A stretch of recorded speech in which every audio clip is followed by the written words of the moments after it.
Bonsoir. Je vous souhaite la bienvenue à ceux qui sont là, ici avec nous ce soir, ainsi qu'à ceux qui nous regardent sur Facebook et Instagram en live. Merci à vous tous. Pour ceux qui ne me connaissent pas encore, je suis Cédric et j'ai le plaisir d'organiser et d'animer les événements pour et chez Silver Square.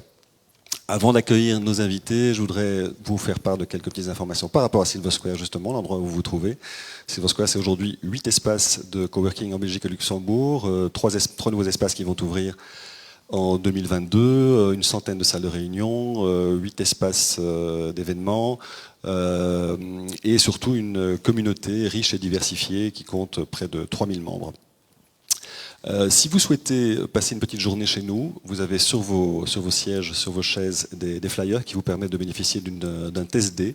Également pour ceux qui nous écoutent en live, il suffit d'aller sur notre site www.silversquare.eu et vous retrouverez toutes les informations à cet égard. J'ai le grand plaisir d'accueillir ce soir Sandrine et Nicolas qui vont nous rejoindre tout de suite.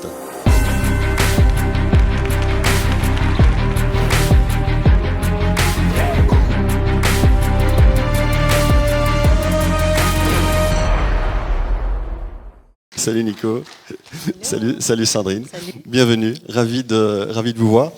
Pour ceux qui ne vous connaissent pas, je propose qu'on démarre par une petite introduction, une petite présentation. Qui êtes-vous, Sandrine? Vaste question.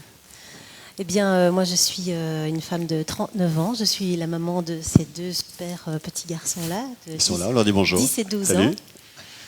Puis je suis la femme de Nicolas, je suis aussi neuropsychologue de formation, coach, entrepreneuse, hypnothérapeute et bien plus encore. Et puis voilà, j'ai fait un chemin, j'ai suivi des belles études et puis j'ai eu un travail à un moment donné qui m'a nourrie jusqu'à un certain point. Et puis c'était important de choisir un chemin où je pouvais me sentir plus libre, de choisir mes horaires, de choisir voilà, ce que j'avais envie de faire, de comment j'avais envie de m'épanouir. Donc voilà, on va en parler. On va en parler longuement, c'est l'objet de cette soirée. Et toi Nico, vas-y. Déjà, merci de nous accueillir, c'est vraiment super. Merci à vous tous qui êtes là dans la salle, merci à tous ceux aussi qui sont sur le web. D'ailleurs, n'hésitez pas à partager, liker, machin, c'est comme ça que ça marche et qu'on diffuse l'information. Et puis, c'est un plaisir de venir au Silver Square. C'est un endroit qui nous est vraiment cher parce que c'est ici qu'on a démarré notre aventure entrepreneuriale au Silver Square Louise. Et puis, on a exploré les différents, parce que maintenant, Silver Square, ça inonde le monde entier. Hein. Presque. Voilà, en tout cas, ça fait partie de notre aventure. Et c'est vraiment cool de pouvoir venir ici parler de tout ça. Donc moi je suis Nicolas De Vic, je suis ingénieur de formation, papa des deux mêmes garçons, en tout cas c'est ce qu'on m'a dit. Et je suis aujourd'hui, après avoir fait une carrière d'ingénieur dans le domaine pharmaceutique et biopharmaceutique, tout ce qui est biotechnologie, etc., eh bien j'ai fait une grosse migration vers la communication, la PNL, le coaching, le marketing. On a une boîte depuis 8 ans maintenant qui s'appelle MindStep. Et puis on vit ça comme une grande aventure et un grand voyage. Donc c'est ça dont on va parler. C'est carrément une migration, voilà. Dans tous les sens du terme. Exactement. C'est un voyage. Je crois que vous vouliez partager avec nous, avec le public, une petite expérience pour démarrer cette session.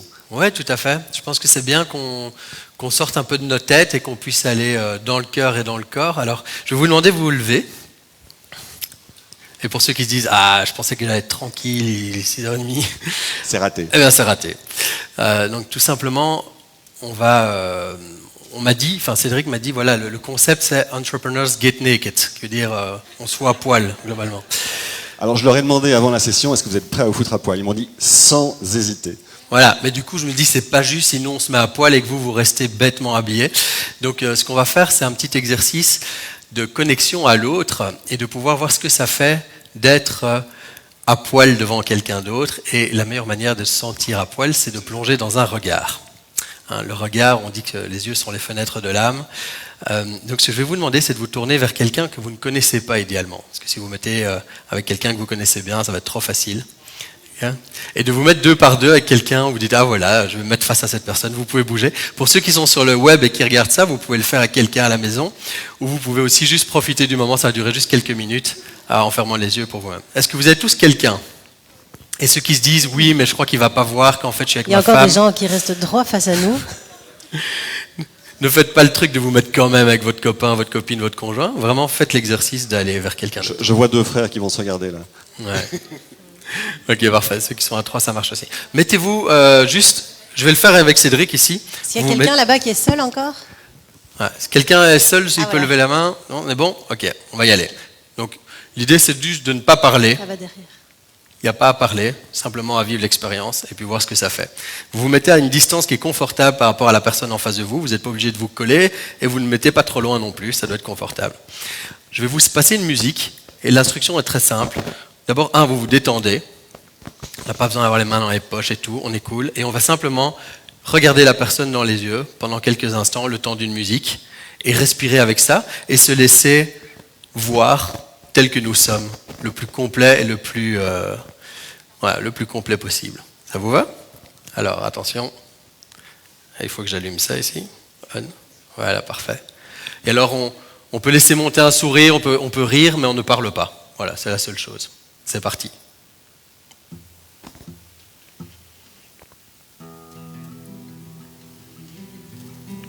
Prenez le temps de respirer là-dedans.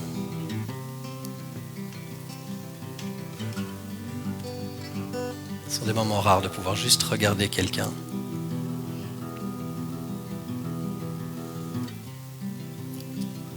Observez aussi comme parfois le cerveau lutte, il nous envoie plein de pensées. Qu'est-ce qui se dit? Qu'est-ce que je me dis? Qu'est-ce que je juge? J'ai l'air de quoi? Et laissez juste passer ça. Vous pouvez vous laisser traverser comme un verre vide, traversé par la lumière. Et juste respirer là-dedans.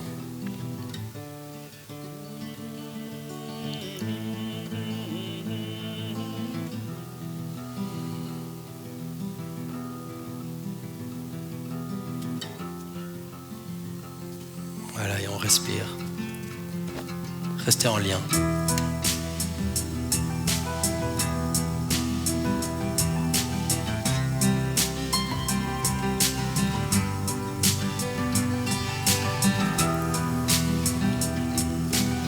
Observez vos pensées et laissez-les passer.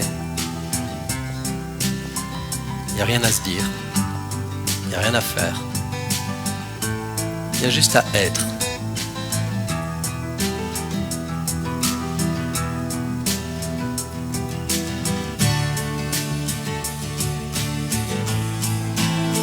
Sur 3 dernières respirations, vous pouvez respirer plus amplement.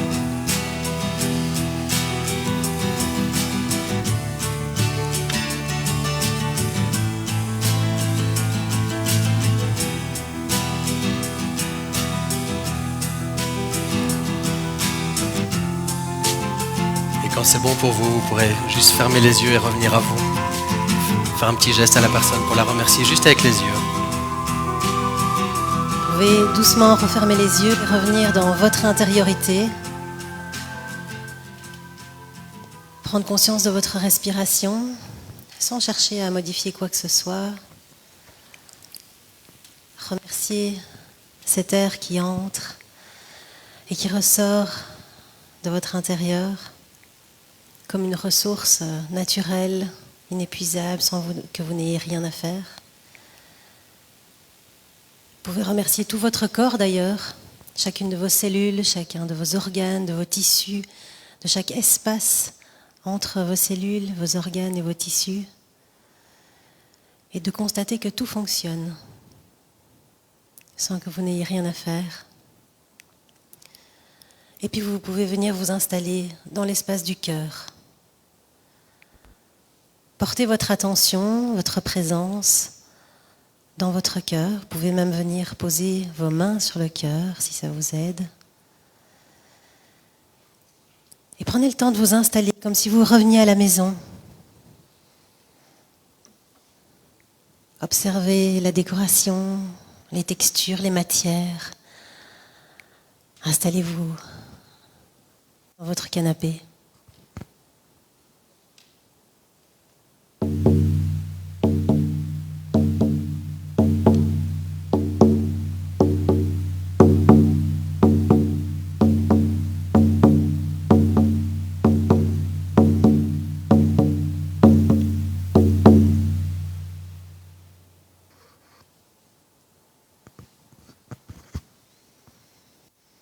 Prenez le temps aussi de remercier votre cœur qui bat chaque seconde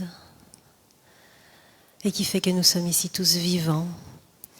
Alors je vais vous inviter, tout en restant très connecté à vous et à votre cœur, à ouvrir doucement les yeux pour vous reconnecter à l'autre en face de vous, et puis doucement à toutes les autres personnes qui sont dans la salle. Et à vous remercier de vous être offert ce moment d'intériorité. Et puis on va pouvoir reprendre et continuer notre interview. Cédric nous attend. Et on espère que vous, derrière votre ordinateur, vous avez pu aussi profiter de ce moment. Merci. Le danger de cet exercice, c'est que parfois on tombe amoureux, on s'y attendait pas du tout. Merci à vous pour ce partage déjà très généreux en ouverture. Et voilà, si vous avez des réactions, si notre public en ligne a des réactions, n'hésitez pas à les partager sur le chat si vous le souhaitez. Nico, tu voulais dire quelque chose? Non, on va parler de voyage aujourd'hui aussi. Il paraît que le voyage le plus long à faire, c'est celui de la tête au cœur. Et on voit dans tous les gens qu'on accompagne à quel point ce chemin peut être laborieux. Et une fois qu'on arrive à être vraiment dans cet espace-là et à s'exprimer de cet espace-là, les choses intéressantes arrivent. Donc nous, on va essayer d'être au mieux dans le cœur pour cette soirée. Voilà.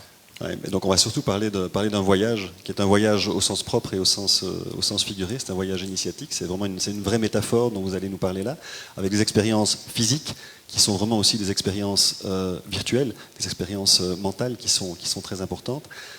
Et j'ai envie de commencer par le commencement, en fait, par l'introduction du livre qui est l'aboutissement, mais qui est aussi le début d'autre chose. Et cette introduction nous dit, voilà, c'est Nicolas qui se fait donc l'interprète, parce que c'est lui qui a écrit le livre dont on va vous parler aujourd'hui, entre autres. Mais bien entendu, c'est une expérience familiale que Nicolas et Sandrine ont vécue avec leurs enfants. Et donc l'introduction du livre dit ceci: vous tenez dans vos mains un livre spécial, chargé d'une intention forte et sincère. Ce livre est un récit initiatique pour vous aider à vous libérer, entreprendre et contribuer. Je vous emmène avec moi dans un voyage extérieur et intérieur, une quête de sens et de liberté. J'espère ainsi vous inspirer à oser entreprendre vos rêves et projets de cœur, même les plus fous. C'est une bonne introduction. L'un de vous deux va embrayer là-dessus. Ça a l'air cool à lire. Ouais. Tout simplement, voilà, je pense que l'intention, j'ai pris vraiment le temps de la poser.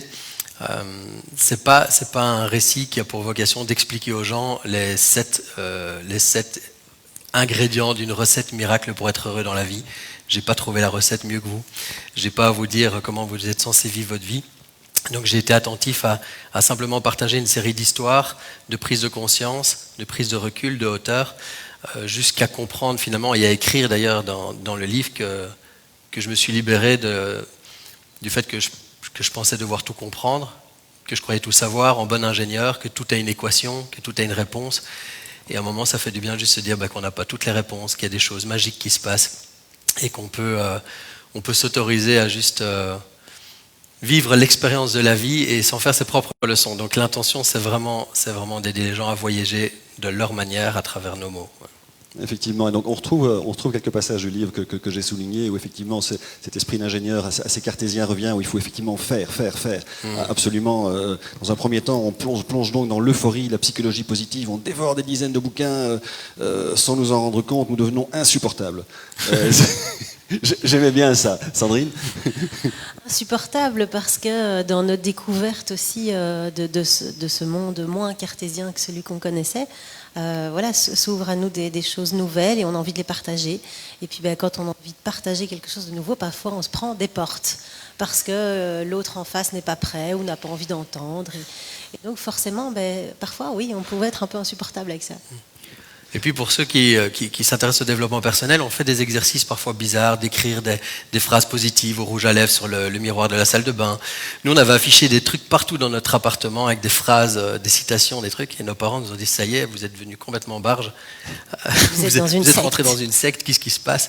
Et puis le côté insupportable, c'est aussi d'être à l'affût. Voilà, c'est ce qu'on faisait il y a 7 ans. J'espère on s'est un peu calmé par rapport à ça, mais d'être à l'affût des croyances des gens ou bien des schémas de pensée et de leur mettre leur nez dans le caca en disant regarde comment tu fonctionnes, regarde pourquoi tu penses ça, voilà pourquoi tu dis ça, et ça peut être insupportable.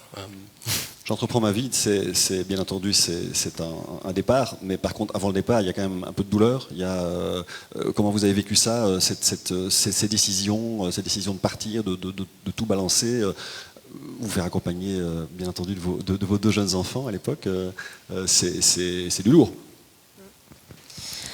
En fait, je dirais qu'un jour, Nicolas est rentré de la salle de sport. Il avait fait du vélo à fond et il m'a dit on va voyager avec les enfants.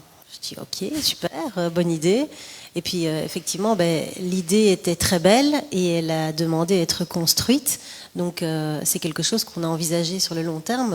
Je pense que c'était 3 ans plus tard. Et au départ, on était un peu dans le rêve, forcément. Et on s'est demandé concrètement comment est-ce qu'on allait pouvoir construire ça de manière à ce que ce soit réaliste, qu'on n'allait pas se cramer, qu'on n'allait pas revenir avec des enfants complètement déboussolés parce qu'on leur avait fait vivre, mais plutôt une expérience très positive. Donc on a pris des décisions de manière cartésienne, mais surtout en suivant notre rêve. En suivant votre rêve qui d'un coup va devenir presque un cauchemar. Vous arrivez à Bali et là c'est paf. Qu'est-ce qui se passe là? Oui, en fait, le rêve est devenu un enfer, quoi. Et on était au paradis à Bali, sous les cocotiers, la piscine, tous les trucs qu'on avait visualisés, c'était là. Mais moi, j'ai traversé vraiment un enfer intérieur et du coup, j'ai fait vivre un enfer à ma femme. Je crois que les enfants étaient un petit peu plus protégés parce qu'ils n'avaient pas conscience de l'état psychologique dans lequel je me trouvais. Mais en fait, c'était la résultante d'une pression de malade que je me suis mise et que j'ai fait porter aussi à Sandrine, parce que déjà en tant qu'indépendant, il faut continuer à gagner sa vie, comme on dit, de générer du business, de faire du chiffre, faire l'école aux enfants, et finalement tous nos repères, même si dans la tête, c'est sympa, on part au bout du monde, on laisse notre appart à un ami, on revend tout ce qu'on a, etc., et on part au bout du monde, mais dans les faits, ce sont tous des repères qui se cassent la gueule. Et on a... Enfin, je vais parler en jeu, là, en l'occurrence, parce que Sandrine vivait ça très bien, elle, de son côté, a priori. C'est que moi, je me suis mis vraiment la pression de comment est-ce que ce voyage peut être parfait. Et donc, il fallait que tout soit bien organisé pour l'école aux enfants, que tous nos programmes en ligne roulent tout seuls, un peu comme dans la semaine des 4 heures, ceux qui ont lu ce livre, qui savent ce mythe de l'entrepreneuriat sur le web où on n'a plus qu'à boire son pina colada, et pendant ce temps, il y a les schling qui tombent sur le téléphone avec l'argent qui tombe tout seul. Moi, j'ai pas trouvé la recette. En tout cas, voilà, c'est toute la pression que je me suis mise à faire un business en ligne pour être libre. Et en fait, ça s'est fait, mais l'arrivée a été vraiment une rupture avec tout un mode de pensée. En fait, une vie normale, c'est aller au bureau, travailler, conduire les enfants à l'école, etc. Et tout ça, du jour au lendemain, s'est transformé. C'est la perte de repères. Et comment la maman vit ça avec ses enfants, tout d'un coup, on part vivre un rêve, on part vivre une aventure, on part vivre effectivement le transfert de être parfait à être complet. Et là, tout d'un coup, on se rend compte qu'effectivement, on a un type parfait à côté de soi. Qu'est-ce qui se passe? Parfaitement à la masse aussi. Ouais.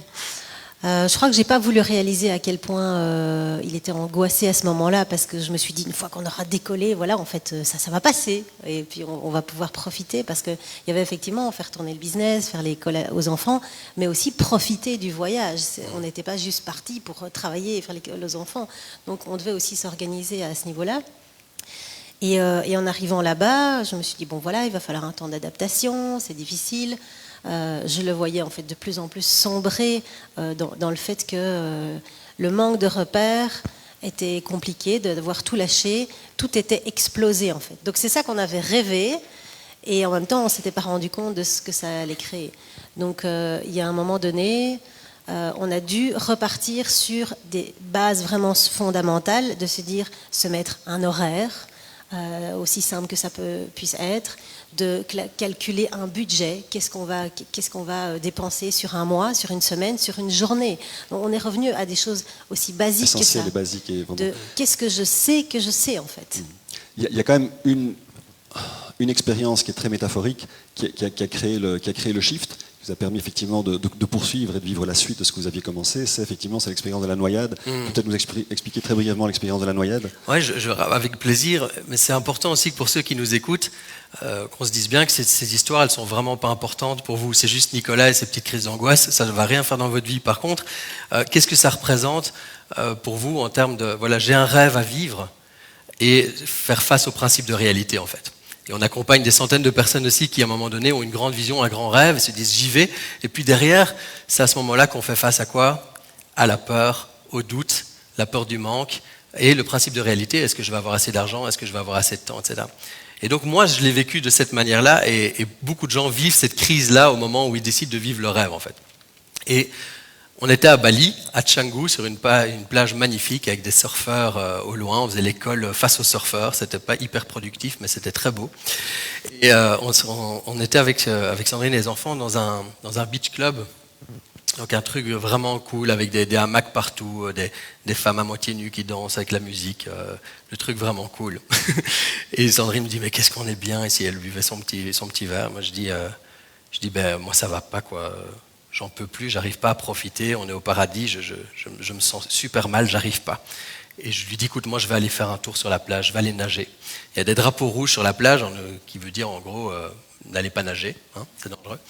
Et puis je me dis, ben, ça c'est sympa au moins, là je vais me sentir vivant, je vais quand même y aller. Et il y avait des surfeurs, sauf qu'ils ont une planche. Mais moi je pars et je vis ce truc, ceux qui ont déjà fait du body surf ou qui juste prendre une grosse vague avec son corps, c'est assez jouissif quand même, quand on la prend au bon moment et qu'on se fait prendre dans les rouleaux. Et donc j'ai fait une ou deux vagues comme ça, et puis à un moment donné le courant m'a aspiré, pas au large, mais suffisamment loin pour que je commence à avoir peur. Et je me suis mis à nager comme un fou en me disant là il faut vraiment que tu te sortes de là parce que le courant est très fort et tu es en danger. Et j'arrive à me sortir du courant. Jusqu'au moment où, satisfait d'arriver à mettre mon pied sur la plage, j'entends un mec crier derrière « Help, help !» un gars qui lève les bras. Donc là, je replonge et je me dis « Il faut que j'aille chercher ce gars, il faut que j'aille l'aider. » Et j'arrive à sa hauteur très rapidement, parce qu'avec le courant, en quelques secondes, je suis chez lui. Et là, il s'agrippe à moi, il met sa main sur mon épaule, il me coule, il me dit « Merci », enfin, je comprends rien à ce qui se passe. Et là, il y a des vagues qui nous tombent sur la tête. On est assommés tous les deux, on remonte à la surface, j'ai du mal à respirer, il s'agrippe sur moi. Enfin, le gars, il est à bout de souffle. Et là, je me dis, ok, on va crever en fait. Donc, je commence à hurler sur le type. Je dis, don't touch me. Je lui donne presque un coup pour qu'il me lâche. J'ai dit, on va nager tous les deux. On peut y arriver. On avait tous les deux les yeux injectés de peur. Là, on dit, on va nager tous les deux. Il fait, yes, yes, yes. Et on nage, mais on n'y arrive pas. On n'arrive pas à avancer. Et heureusement, il y a un surfeur qui est venu, qui nous a repérés, qui est venu nous donner sa planche. Donc on s'est retrouvé à 3 à battre des pieds sur une planche de surf, ce qui est quand même très pratique pour rentrer à la plage. Et j'arrive sur le sable, on se regarde tous les deux et on est en mode, ben voilà, en fait, on a vraiment failli crever, on a failli mourir. Et lui, il éclate de rire. Amazing, thank you, machin. Il a l'air tout content de son expérience. Moi, je tremble encore. Et je retourne chez Sandrine en me disant, là, je vais me faire engueuler, parce que j'ai été nager tout seul pendant qu'elle était seule avec les enfants. Et elle me fait prendre conscience d'un truc. D'abord, elle me dit, j'ai oublié de vous dire un truc, c'est que le mec me ressemblait vraiment comme 2 gouttes d'eau. Je lui dis, c'est étonnant, j'ai sauvé un gars, c'est mon sosie, en version australien. Elle me dit, ben voilà, ça y est, t'as enfin été sauvé de la noyade, t'as enfin sorti la tête de l'eau, t'as été sauvé la partie de toi qui galère. Et ça a fait un déclic qui a vraiment fait sens dans le moment. Je me suis dit, voilà, maintenant j'arrête de me morfondre, de tourner en rond dans mes schémas, pour dire, qu'est-ce qu'on construit ensemble et comment est-ce qu'on vit ce voyage à fond, quoi. Donc il y a vraiment eu un shift à ce moment-là. Un électrochoc, ouais. C'est ça, vraiment un électrochoc. Est-ce que toi, Sandrine, tu comprends ce shift? Est-ce que tu peux l'interpréter? Est-ce qu'il faut réellement vivre une expérience physique douloureuse pour sortir de son mental et arriver à passer à autre chose? Ou est-ce que c'est une des méthodes ou C'est sûr qu'on ne souhaite pas aux gens de devoir passer par des crises pour pouvoir créer ces shifts. Mais l'être humain est quand même souvent aidé par des crises. Et d'ailleurs, en fait, on peut aussi voir les crises comme une mise en mouvement. Donc ça ne doit pas toujours être vécu négativement.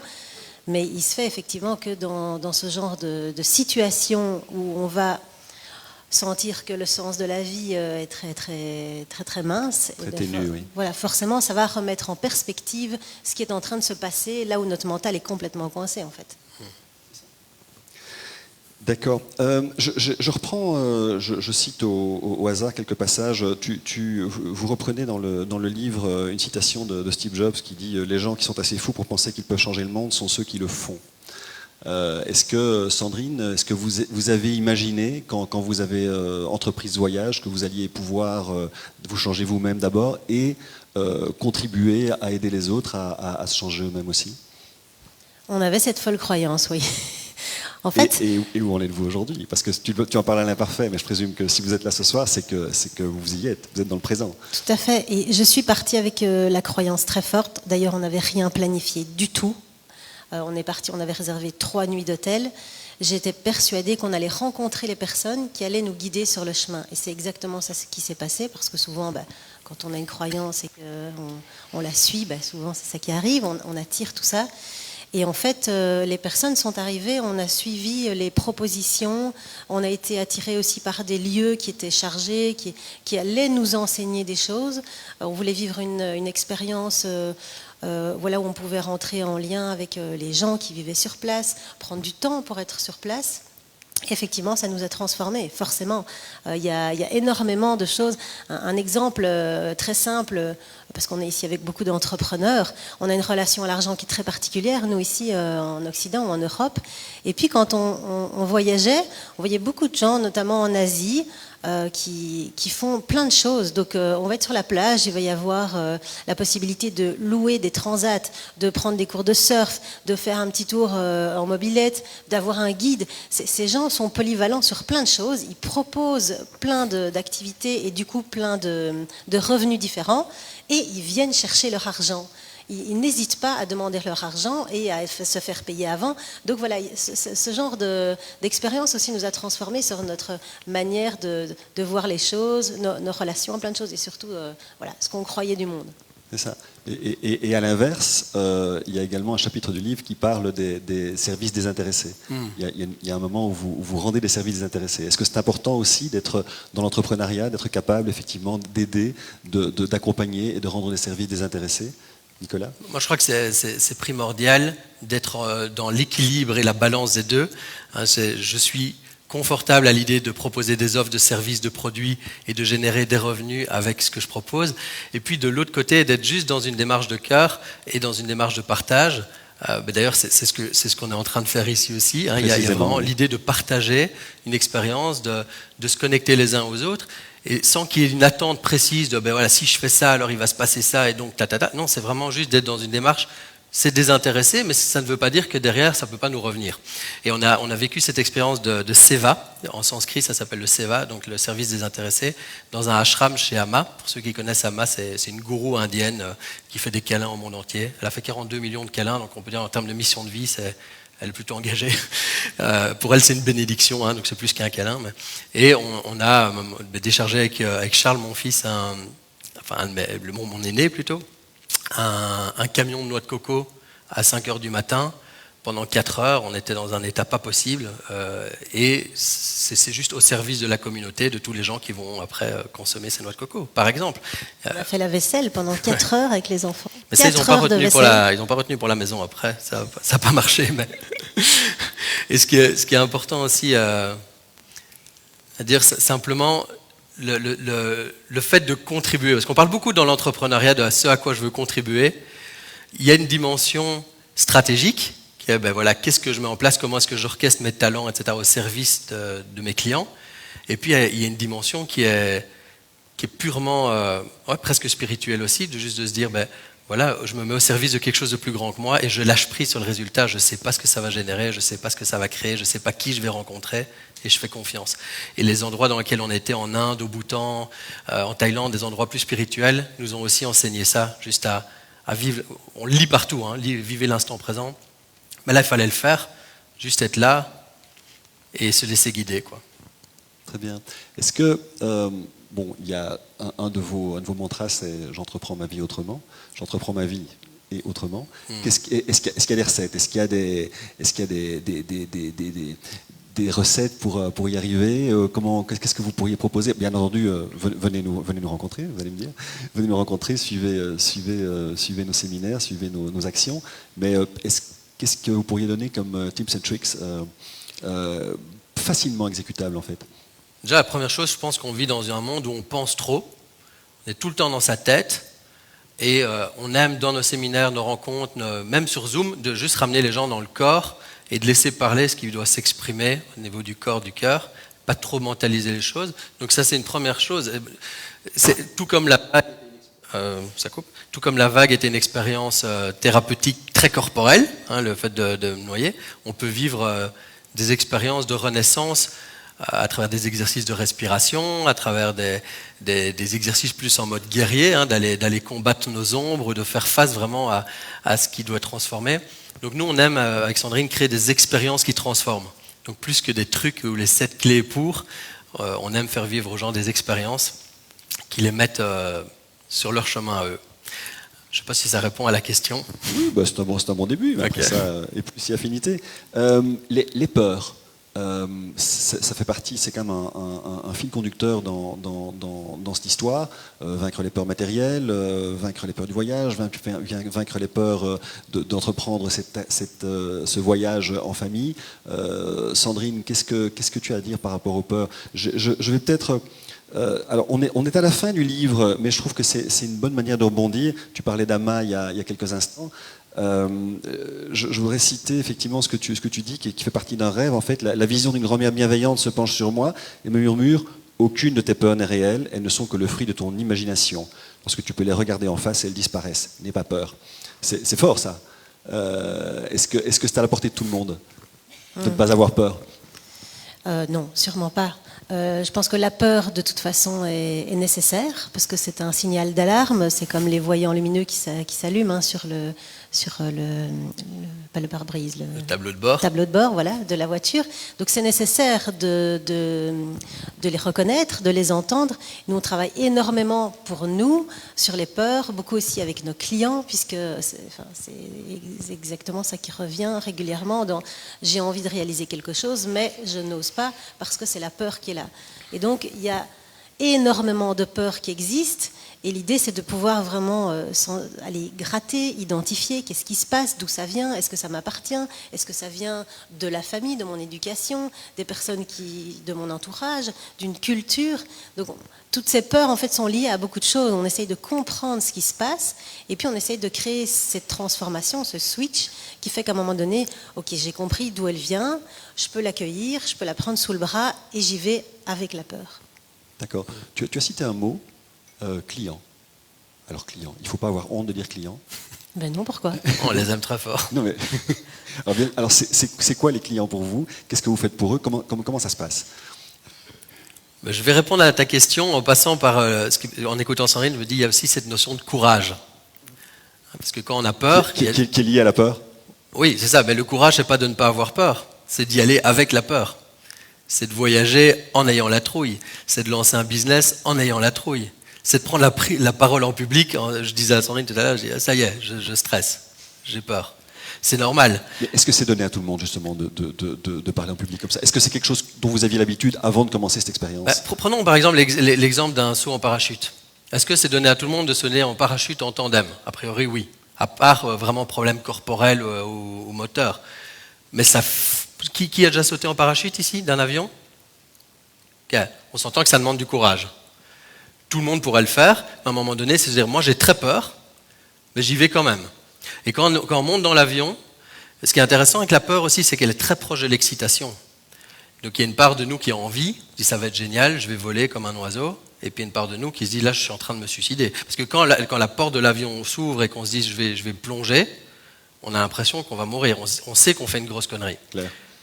Ben c'est pareil dans l'entrepreneuriat. Bien souvent, on se dit, ben là, je suis peut-être en train de faire une grosse connerie, mais tu sais quoi, j'y vais quand même, parce qu'il y a de l'excitation. Et donc, pour répondre à ta question des clients, nous, on aime accompagner des gens qui ont à un moment le courage de se dire, tu sais quoi, ça me fait peur, mais j'y vais quand même. Et peut-être, j'ai besoin un peu comme le saut en parachute, j'ai besoin de le faire en tandem. J'ai pas envie de sauter tout seul, je maîtrise pas encore la chose, je vais le faire avec quelqu'un qui l'a déjà fait. Donc c'est ça aussi le coaching et c'est ça le mentoring, c'est de pouvoir accompagner des gens qui vont faire leur saut en parachute, c'est-à-dire t'en fais pas, j'ai déjà fait 10 000 sauts avant, ou je connais des gens qui peuvent te conseiller, t'aider. Donc nos clients sont des gens courageux. Voilà. D'accord, et ce sont des clients, et quel est votre rôle justement dans l'accompagnement de vos clients? C'est de pouvoir leur dire, c'est ok si tu as peur, déjà, reconnaître que c'est là. Donc on s'occupe beaucoup de l'aspect développement personnel, spirituel et le mindset, ce qu'on appelle l'état d'esprit qu'il y a derrière un projet. Et puis on déconstruit les croyances qui font que je ne vais pas y arriver, je ne suis pas capable, je ne suis pas assez bien, les autres font mieux que moi, je n'ai pas assez d'argent, je n'ai pas assez de temps. toutes ces conneries qu'on se raconte qui font qu'à un moment on se dit je ferai ça dans une autre vie. À un moment donné, on a une vie, c'est maintenant. Et en tout cas, cette vie-ci telle qu'elle est, a priori, il n'y en a qu'une. Il y en aura peut-être d'autres après, mais comme disent les enfants, j'espère que je ne serai pas réincarné en cloporte. Donc, autant profiter de cette vie-ci pour faire ce qu'on a à faire. Bien, on a parlé peur, on a parlé courage, on a parlé client. Et si on parlait un peu bonheur, moi j'ai lu Les 4 piliers du bonheur au Bhoutan, qui est une expérience que vous avez faite. Sandrine, tu peux nous éclairer sur ces 4 piliers? Eh bien, d'abord, c'est où le Bhoutan pour ceux qui ne savent pas? Alors le Bhoutan, c'est un petit pays entre l'Inde et la Chine, qui n'est pas beaucoup plus grand que la Belgique en fait, qui, de manière assez extraordinaire, vit en carbone négatif. Donc c'est un pays qui absorbe les déchets des autres quelque part. Donc ça ressemble un peu à la Suisse en fait. C'est vraiment très très vallonné, c'est très très vert. Et ils ont en plus beaucoup de temples, une grande spiritualité. Bouddhiste. Et donc, on avait très très envie de passer par ce pays-là, d'aller montrer aux enfants à quoi ça ressemblait. Et on a été inspiré aussi par cette recherche qu'ils ont sur le bonheur. Alors, il y a un fantasme qui dit que ce sont les gens les plus heureux qui vivent au Bhoutan. C'est pas tout à fait vrai. Par contre, ils mettent l'accent sur la compréhension de qu'est-ce qui rend les gens heureux. Et donc, depuis des générations, les rois, parce que la royauté est très active dans ce pays et est même très idolâtrée. Le roi, il a son compte Instagram, ils ont tous un badge avec le roi, la reine, leur bébé, enfin, ils sont hyper fans. Et on voit que la royauté est investie, crée des recherches, donc ils ont des recherches qui sont très sérieuses sur les facteurs de bonheur. Je ne vais pas toutes les citer ici parce que je vais en oublier. Et ils font des statistiques, ils vont même dans les villages les plus reculés pour comprendre qu'est-ce qui vous rend heureux. Est-ce que c'est d'avoir des canalisations pour l'eau, pour l'agriculture? Est-ce que c'est d'emmener vos enfants à l'école?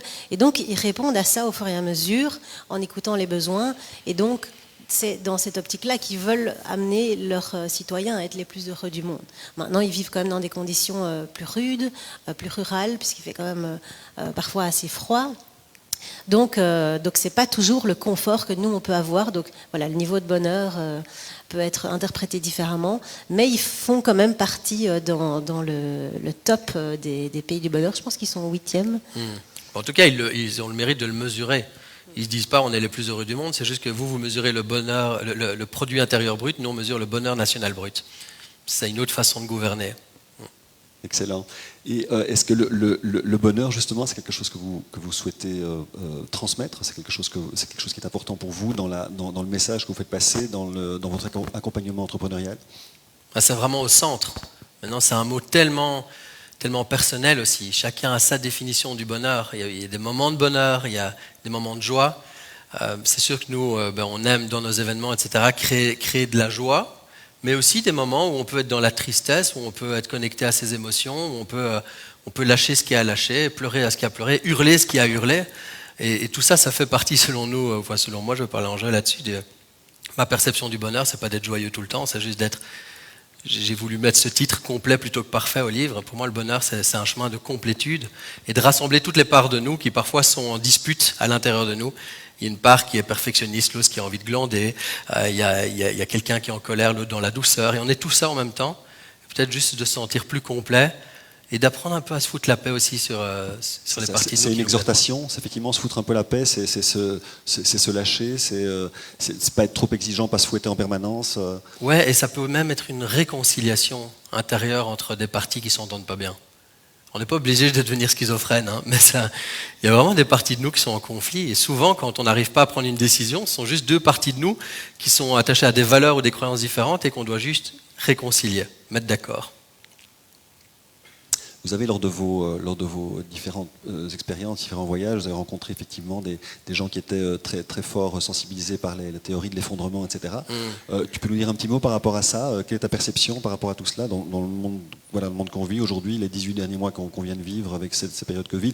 Votre voyage date d'avant cela. Est-ce que vous avez déjà eu des avant-goûts de tout cela dans vos rencontres? Mais là, je pense qu'on a tous un bel avant-goût en ce moment à quel point la planète peut partir en cacahuète. Hein, donc je ne suis pas plus expert que les personnes ici dans la salle sur ce sujet. Par contre, mais je parle des rencontres. Je crois qu'il y a des rencontres que c'est ça, tout à fait. Mais on a rencontré un collapsologue en Inde. Donc la collapsologie, c'est l'étude de l'effondrement des systèmes. Donc le gars, ça fait quand même genre 25 ans, qu'il étudie, vous, sa carrière, à voir à quel moment tout ça va se casser la gueule. Et le début de la conversation à table était un petit peu en mode ironique, il en disait pas trop, il y avait les enfants à table, il voulait pas les choquer. Et puis on posait beaucoup de questions sur qu'est-ce que ça signifie vraiment sur l'état de la planète, les systèmes économiques, les systèmes politiques, l'accès à l'eau, enfin on a balayé tout ça. Et le tableau qui nous a dépeint à la fin était relativement peu encourageant. En gros, le message, c'est il nous reste 5 ans et puis voilà, ça va partir vraiment en vrille. Et les enfants ont entendu ce discours-là.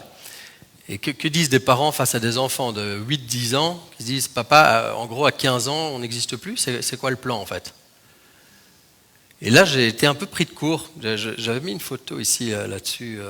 Voilà. C'est ce moment-là où j'étais avec mon aîné Charles sur la plage à 5h du mat pour aller voir le lever du soleil avec notre chai tea distribué chez Ama dans une énorme marmite là, à l'indienne. Et il m'a posé cette question le lendemain de cette discussion en disant « Papa, qu'est-ce qu'on va faire avec la collapsologie ?» Et ma réponse a été « Je crois que l'humanité est capable de se réinventer. Mais ça va demander du courage, on en parlait tout à l'heure, et ça va demander que des gens qui ont des projets, qui ont du sens, le fassent. Et arrêtent de se poser 36 000 questions. Sinon, on va juste rester dans la même merde. » Donc c'est ma croyance, ça vaut ce que ça vaut. Il y en a qui disent ben, ça passe par le zéro déchet, d'autres ça passe par les voitures électriques et par tout ce qu'on peut imaginer. Moi, à ce moment-là, j'ai ancré ma mission et notre mission de se dire on va accompagner des gens qui ont des projets qui ont du sens, un impact positif dans le monde, et on va les aider psychologiquement à dépasser leur peur pour avoir le courage d'entreprendre ce qu'ils ont à entreprendre. Merci. Et là, vous êtes revenu de ce voyage initiatique et métaphorique depuis combien de temps? Ça fait 3 ans maintenant? 2 ans là. 2 ans et demi, ouais. Et aujourd'hui, qu'est-ce qui a changé pour vous? Vous êtes revenu à Bruxelles, hein, qui est la ville où vous vous êtes rencontrés, vous avez vécu. Qu'est-ce qui a changé pour vous depuis ce voyage? Je pense que tous ces enseignements déjà qu'on a reçus, qui nous ont permis de vivre les choses différemment, une manière aussi de voir la vie avec nos enfants qui est différente, d'avoir goûté à tous ces moments de joie, de connexion, de présence, parce qu'on a voulu prendre le temps, donc ça c'est quelque chose qu'on veut continuer à faire. Vous arrivez à ne pas retomber justement dans ces réflexes de perfection? C'est difficile. C'est une vigilance au quotidien? Oui, tout à fait, c'est un challenge.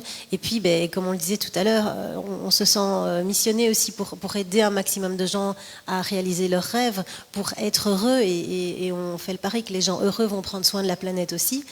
Et du coup, comme on est très investi, on aime nos clients, on aime choisir les clients avec qui on veut travailler. Et du coup, oui, il y a toujours ce challenge de revenir, de se recentrer, et je pense que toutes les expériences qu'on a vécues aussi, plus spirituelles, nous aident aussi à revenir, à faire moins ces hauts et ces bas qu'on vit beaucoup dans l'entrepreneuriat, et à réguler plus facilement maintenant, à revenir à une homéostasie. Tu es d'accord, Nicolas? Pour moi, il y a eu 2 choses vraiment essentielles à notre tour, c'est le changement du lieu de vie.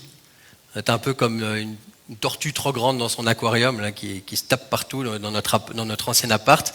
Donc on a fait ce choix de revendre notre appartement et de louer un lieu où on est vraiment bien, proche de la forêt, proche de la nature. C'est un choix de vie. Et puis travailler moins et mieux. Donc ça reste vraiment pour nous maintenant l'idée de... Ça ne veut pas dire qu'on ne travaille plus, on travaille beaucoup, mais on essaie de travailler plus intelligemment pour pouvoir passer plus de temps en famille, pour pouvoir profiter de la nature, pour prendre des vacances, pour repartir en camping-car comme on l'a fait récemment pendant 3 semaines avec les enfants. Donc vraiment s'autoriser ces moments-là parce qu'on peut vite être prisonnier de son business, on peut vite être esclave de notre propre entreprise. Et donc c'est là où on met de la vigilance aussi, juste à continuer à profiter de l'instant. Et je ne dis pas que c'est facile, par contre c'est un beau chemin. Vigilance au quotidien. Vous avez commencé par une expérience très généreuse que vous avez partagée avec notre public. D'ailleurs, si le public en ligne veut réagir, ça va être le moment.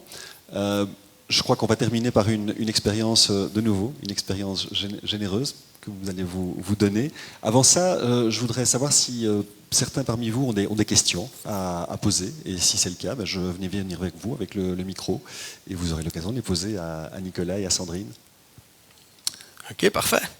Moi, je vais installer la guitare. Alors, question là-bas. J'arrive.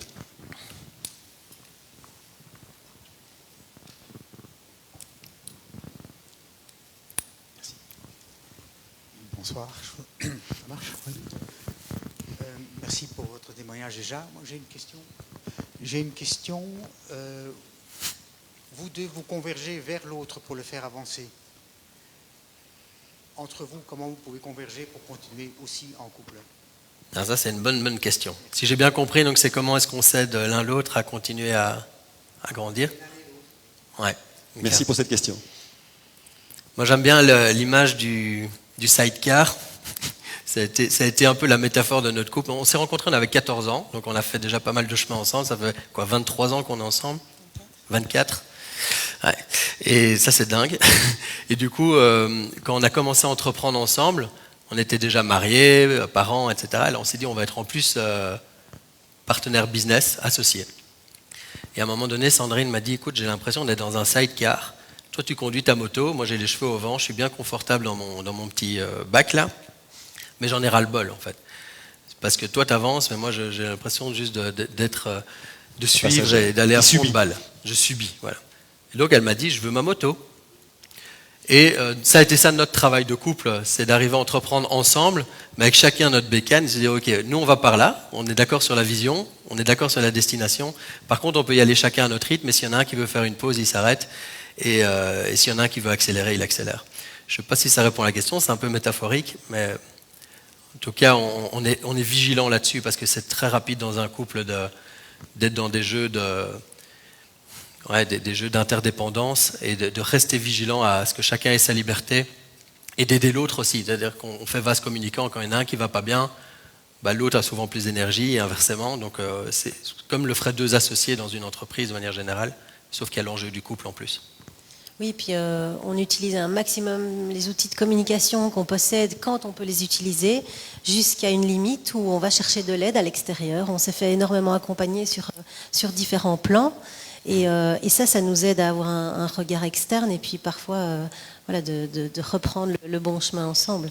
Donc ça, c'est souvent nécessaire quand on est à deux, que ce soit en couple, en binôme, en duo, en tant qu'associé, d'aider le duo à avancer dans la même direction et à se soutenir dans les moments où l'un peut flancher. C'est vrai que, imaginez le couple de boucher derrière le comptoir, c'est pas toujours évident, effectivement. Donc, c'est dangereux, là, avec Merci, vous aimez bien les métaphores, et franchement, celle-là, je la retiendrai, elle est excellente. D'autres questions dans notre public? Et bien alors, on va passer à l'expérience finale. En fait, on a juste envie de vous faire chanter une chanson. Une expérience musicale. Ouais. Ils étaient justement après le démarrage en silence, on va terminer en musique. Voilà. On va avoir besoin de votre aide.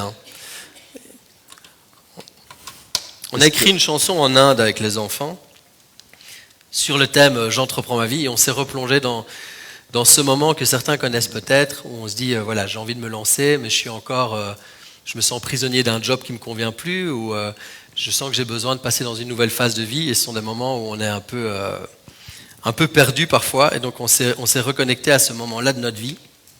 Pour certains, ça prend les allures de burn-out ou de perte de sens, etc. Et on a écrit cette chanson avec les enfants. Ça s'est fait de manière très très fluide, basée sur un mantra indien qui se dit Loka Samasta Sukhino Bhavantu.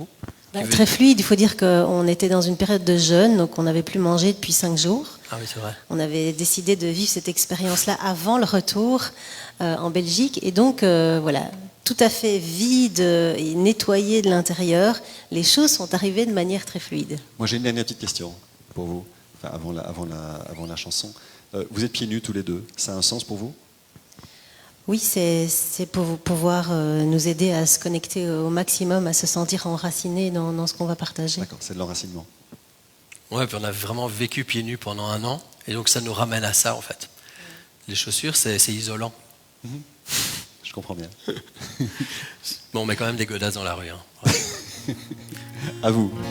On a du son sur la guitare? Alors, on va vous mettre à contribution. Okay, donc, le mantra, ça se dit Loka Samasta Sukhino Bhavantu. On va vous le chanter une première fois. Et vraiment, rejoignez-nous dans ce chant-là. Vous verrez, c'est assez simple à chanter. Et puis, il reviendra plusieurs fois entre les couplets.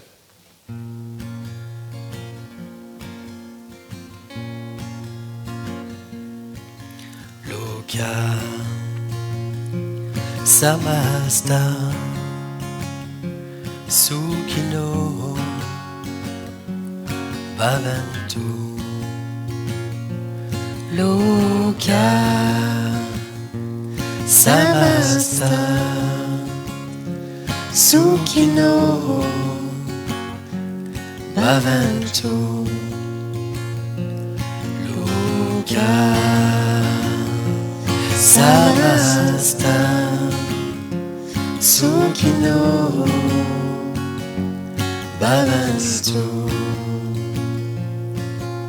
Je suis vide à l'intérieur, comme un vase sans ses fleurs. Je veux plus aller bosser, encore perdre ma journée.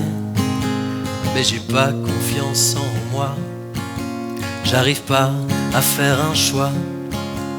Je suis tout le temps dans ma tête, et mon grand cœur s'embête. Mais y a l'échec repas, la bagnole et la pension. Mais putain, qu'est-ce qui m'a pris d'en avoir fait mon ambition? Loka Samasta Sukhino Bhavantu. Ma vie n'a aucun sens, j'ai le cœur qui balance entre sécurité et ma liberté. Je vais tout envoyer chier, de la cave au grenier. Mais je ne sais pas comment, ni par où commencer. Il y a l'échec repas, la bagnole et la pension. Mais putain, qu'est-ce qui m'a pris d'en avoir fait mon ambition? J'ai trop les boules de tout plaquer. Quelque chose me dit que je vais me planter. Mais j'en peux plus, il faut que ça bouge. Je suis coincé au feu rouge. Si je me donnais la permission d'enfin prendre une décision, de libérer cette flamme qui brille, je veux entreprendre ma vie, ma vie. Loka Samasta Sukhino Bhavantu. J'ai bien une petite idée de ce que je pourrais lancer. Je vous parle de ce projet qui pourrait tout changer. Mais personne n'y croit. Ma femme, mes potes, mon chat, ils ont sûrement raison. C'est une idée à la con. Adieu l'échec repas, ma bagnole est une prison. Je vais virer mon patron pour enfin vivre la vie à fond. Loka Samasta Sukhino Bhavantu. Loka Samasta Sukhino Bhavantu. Loka Samasta Sukhino Bhavantu.